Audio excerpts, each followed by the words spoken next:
দুই নৌকায় পা দিতে গিয়ে ডুবে গেলেন জায়রাল ভি নিজেই। যে জায়রাল ভির কথা বলছি, তিনি ভালোবেসে ইকরাকে 14 বছর সংসার করেছেন, একটি পুত্র সন্তান এসেছে আল্লাহর পক্ষ থেকে। কিন্তু এই একই জায়রাল ভি আরেক নতুন নারীর প্রেমে পড়েছেন, ভালোবেসেছেন এবং ভবিষ্যৎ গড়ার চিন্তা ভাবনা করেছিলেন।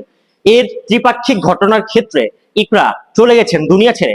কিন্তু এই দুনিয়া ছেড়ে যাওয়ার পরেও ইকরার মান সম্মান হানি করেছেন, সম্মান হানি করেছেন বলে অনেক নেটিজেনরা মন্তব্য করছেন। এর ফলশ্রুতিতে আসলে দুই নৌকায় পা দিতে গিয়ে, অর্থাৎ ট্রায়াঙ্গেল, দুজনকে একই সাথে ভালোবেসে তিনি হারিয়েছেন দুজনকেই।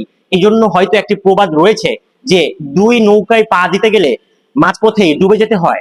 ডুবে গেছেন জায়রাল ভি নিজেই। এক পুত্র সন্তান হারিয়েছে মাকে এবং বাবাকেও হারাতে বসেছেন।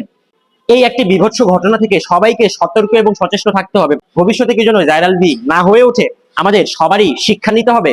এবং জায়রাল ভি এখনো নেপাল থেকে বাংলাদেশে ফিরতে পারছেন না, অনিশ্চিত হয়ে বসে আছেন। ভবিষ্যতে কি হবে, কোথায় যাবে তার পরিস্থিতি, কি হবে তার জীবন, কেউ জানে না।